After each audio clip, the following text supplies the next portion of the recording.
আজ আমি আপনাদের মাঝে দারুণ একটা মজার রান্না নিয়ে চলে আসলাম। তো দেখতে থাকেন কি রান্না সেটা। আসসালামু আলাইকুম রহমতুল্লাহি বারাকাতু। আপনারা সবাই কেমন আছেন?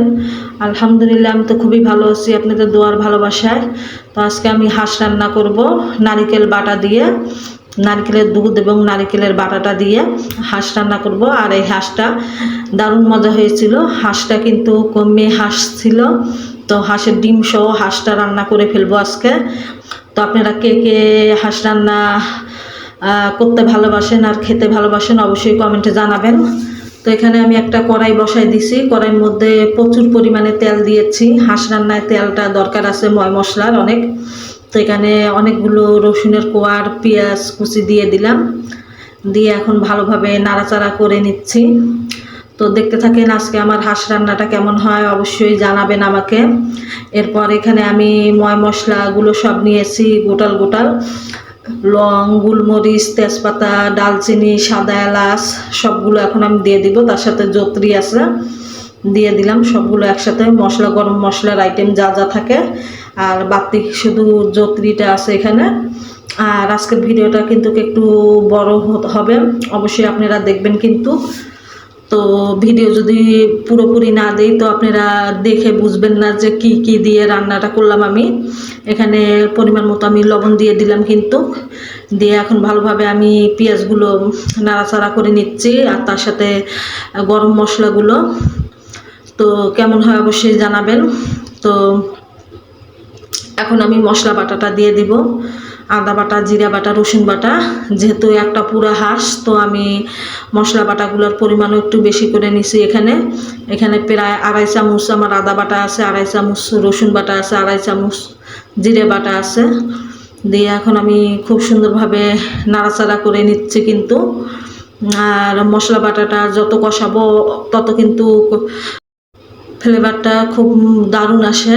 এখন আমি হলুদের গুঁড়া, মরিচের গুঁড়া আর ধনিয়ার গুঁড়া দিয়ে দিলাম পরিমাণ মতো। একটু ঝাল ঝাল করব, আমি মরিচের গুঁড়াটার পরিমাণ একটু বেশি দিছি। এখানে আপনারা যেমন ঝাল খান সেই অনুযায়ী আপনারা মরিচের গুঁড়াটা ব্যবহার করবেন। তো আমি হাঁস রান্না করলে একটু ঝাল বেশি দেই, তাতে করে আরও মজা লাগে। আর হাঁসের মাংসটা সবাই মোটামুটি খুবই পছন্দ করে কিন্তু। তো আমার ঘরেও খুব হাঁস রান্নাটা হয় এবং খেতে ভালোবাসে সবাই খুব। পুরো রমজান মাসে বেশিরভাগ হাঁস দিয়ে ভাত খাওয়াটা হয়েছে। আমার ছেলে মেয়েও খুব পছন্দ করে এবং আপনাদের ভাইয়াও খুব পছন্দ করে। তো এখন মশলা বাটাটা কষানোর পর আমি পানি দিয়ে ভালোভাবে আরও কষিয়ে নিলাম। এরপরে যে হাঁসের মাংসটা ভালোভাবে পরিষ্কার করে বেছে তারপর পোড়াই নেওয়ার পর আমি ধুয়ে কেটে রেখেছিলাম পানি ঝরায়, এখন আমি দিয়ে দিলাম কিন্তু হাঁসের মাংসটা। এখানে হাঁসের গিলা, কলিজা এবং হাঁসের ডিম সবই আছে। তো সবগুলো একখানে এখন আমি খুব সুন্দরভাবে দিয়ে দিচ্ছি, দিয়ে ভালোভাবে নাড়াচাড়া করে নিব। অবশ্যই কিন্তু আপনারা পুরো ভিডিওটা দেখবেন, কেউ মিস করবেন না। তো এতে করে আজকে যেহেতু অনেক বড় ভিডিওটা যাচ্ছে, তো একটু আপনাদের সমস্যা হতে পারে দেখতে, তো অবশ্যই দেখে নেবেন কিন্তু। তো এই যে দেখেন হাঁসগুলো মশলায় দেওয়ার পর একটু ঢেকে দিয়েছিলাম, ঢেকে দেওয়ার পর অনেকখানি কমে আসছে করে। এখন আমি ভালোভাবে নাড়াচাড়া করে দিয়ে নিব কিন্তু খুব সুন্দরভাবে। তো দেখতে থাকেন আমার আজকের হাঁস রান্নাটা, অবশ্যই ভালো লাগবে আপনাদের কাছে। তো সবাই হয়তো হাঁস রান্না করে, কে কেমন করে রান্না করে জানি না, আমি এভাবেই রান্না করি হাঁসের মাংসটা কিন্তু। তো হাঁসের মাংসটা মিডিয়াম আছে যত রান্না করব তত হাঁসের মাংসটা খেতে দারুণ মজা লাগবে। আর হাঁসের মাংসটা যেহেতু একটু জালের পরিমাণটা বেশি খায়, তো অবশ্যই অনেক টাইম নিয়ে হাঁসের মাংসটা রান্না করতে হয়। আর প্রেসারে যদি দিয়ে দিতাম আমি, তো বেশিক্ষণ লাগতো না, 10 সিটি হলে হয়ে যেত। তো আজ আমি আর প্রেসার কুকারে দেইনি, হাঁসের মাংসটা না দিয়ে আমি কড়াইয়ের মধ্যে রান্নাটা করে ফেলতেছি। তো এতে করে হাঁসের মাংসটা দ্বিগুণ স্বাদ বাড়বে। এরপরে যে নারকেল বাটাটা আমি দিয়ে দিলাম, পুরো একটা নারকেল বাটা এখানে আমি হাঁসের মাংসের মাঝে ঢেলে দিলাম, দিয়ে ভালোভাবে নাড়াচাড়া করে দিয়ে নিচ্ছি। তো কেমন হয় অবশ্যই আপনারা কিন্তু জানাবেন, আর অবশ্যই ভিডিওটা দেখবেন। আর ফাইনাল কেমন হয় রান্না অবশ্যই দেখাবো। এই যে দেখেন কতগুলো পানি বের, অনেকগুলো পানি বের হয়ে এসেছে কিন্তু এখানে হাঁসের মাংসের মাঝে। তারপরেও কিন্তু সিদ্ধ হয়নি, কিন্তু যেহেতু হাঁসের মাংসটা প্রচুর পরিমাণে জাল খায়, আর একদম মনে করেন পানি না দিলে একদম পুড়া যাবে।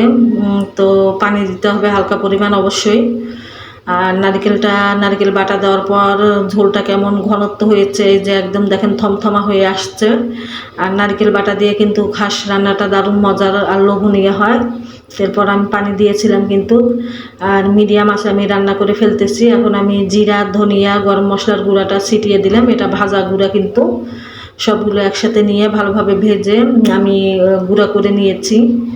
এরপর কয়েকটা কাঁচামরিচ দিয়ে দিয়েছি হাঁসের উপরে আমি। তো অবশ্যই আপনারা ভিডিওটা দেখবেন। এই যে দেখেন, এই যে এখনও আমার ফুল কমপ্লিট হয়নি রান্নাটা, চুলার উপরে এখনও আছে। আর একটু তেল বেরিয়ে আসলে আমি নামিয়ে ফেলবো তরকারিটা। তো কেমন হয় অবশ্যই আপনারা দেখে জানাবেন হাঁস রান্নাটা।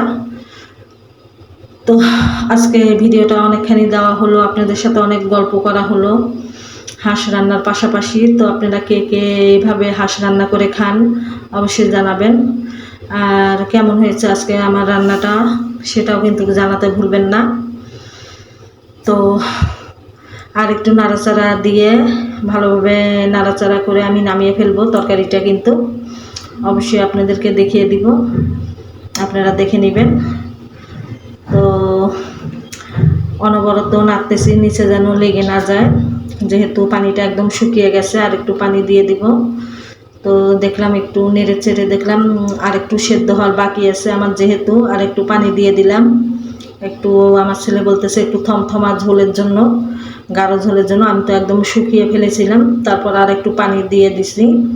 দিয়ে এখন একটু বলক তুলে নামিয়ে ফেলবো কিন্তু আমি তরকারিটা। তো কাঁচামরিচ আর কয়েকটা ছিটিয়ে দিলাম এখানে আমি। তো অবশ্যই ফাইনাল রান্নাটা এই যে চলে আসছে, কেমন হয়েছে অবশ্যই জানাবেন। তো আর বেশি কথা বলবো না।